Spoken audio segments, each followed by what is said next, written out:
dans le prochain épisode de Demain nous appartient.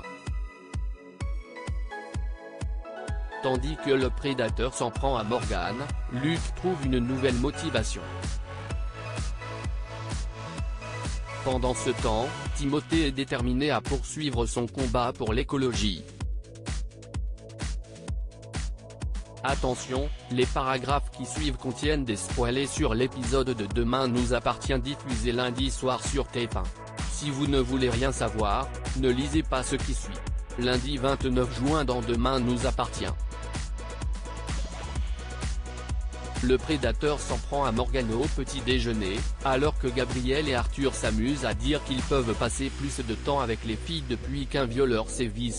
Morgan rappelle que le viol brise des vies chaque jour. Sur le chemin du lycée, toute la famille est espionnée par le prédateur sans le savoir. De leur côté, Marianne et Renaud se réveillent tranquillement.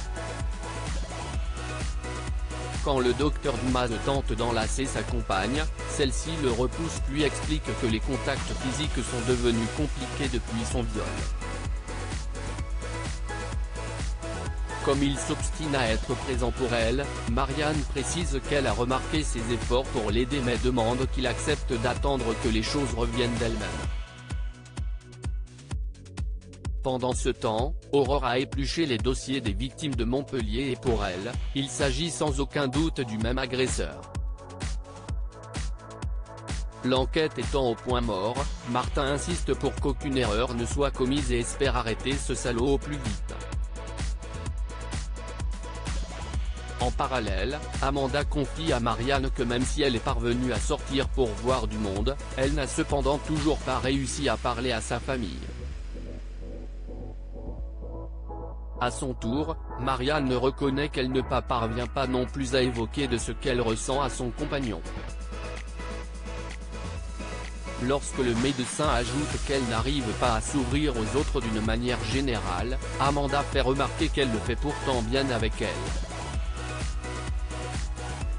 De plus, l'infirmière estime que sa patronne a de la chance d'avoir quelqu'un dans sa vie puis évoque ses doutes quant à sa capacité à construire quelque chose un jour avec un homme.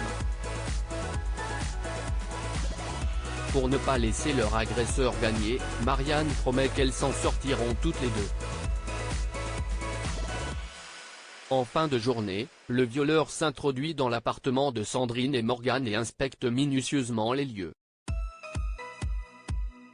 Quand les deux femmes rentrent du travail, Sandrine décide de ressortir pour trouver de quoi manger à la boulangerie. Le prédateur, qui a coupé l'électricité, menace alors Morgan avec un couteau avant de la plaquer au sol et de la déshabiller violemment. Luke trouve une nouvelle motivation et ne retarde pour son stage de révision. Charlie dévale les escaliers en oubliant qu'elle est censée avoir une tendinite. Ravie de voir qu'elle ne souffre plus, Christelle propose qu'elle reprenne la marche nordique avec un petit échauffement en fin de journée pour relancer la machine. Au lycée, Morgan s'excuse auprès de Luke pour l'avoir trahi et indique avoir tout simplement voulu l'encourager à faire du sport. Lorsque l'infirmière cherche à comprendre pourquoi il est en colère, l'adolescent répond qu'il a passé sa vie à entendre qu'il devait perdre du poids car personne n'accepte les grands. Et d'ajouter que ses parents ont toujours sous-entendu qu'en perdant du poids il serait plus facile pour lui d'avoir des amis et une petite copine. Convaincu qu'il peut obtenir toutes ces choses sans devoir changer, l'infirmière se montre malgré tout préoccupée pour sa santé et expose que le surpoids peut engendrer de graves problèmes de santé en vieillissant. Tandis que le jeune homme semble vouloir modifier ses habitudes, Morgan lui dit que s'il y croit son corps suivra. Plus tard, Charlie et Betty admettent enfin qu'elles n'aiment pas la marche et qu'elles ne veulent plus en faire.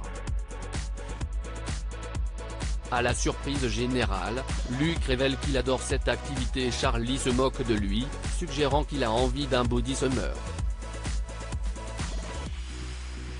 L'adolescent rétorque qu'il n'y a aucun mal à vouloir maigrir pour être en bonne santé puis il part avec Christelle. Très motivé, il se surpasse et avance à bonne cadence. Christelle, qui a du mal à le suivre, réclame à rentrer mais Luc refuse qu'elle baisse les bras. De retour à la maison, Christelle a beau être courbaturée, elle n'entend pas abandonner maintenant que Luc fait attention à sa santé. Timothée est déterminé à poursuivre son combat pour l'écologie pour instaurer de nouvelles habitudes éco-responsables chez lui.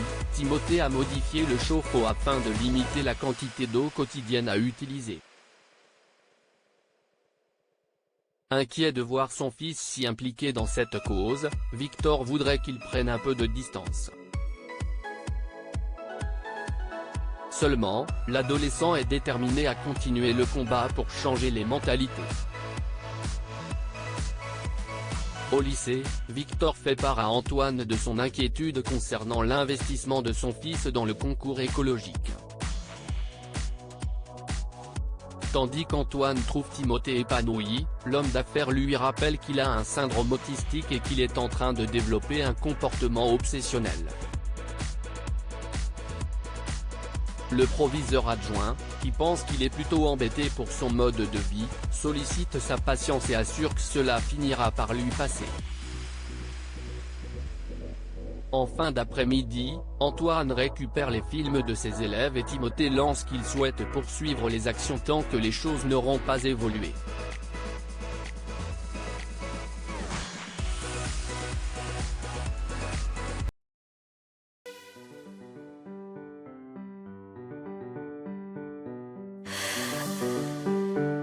The man I love just had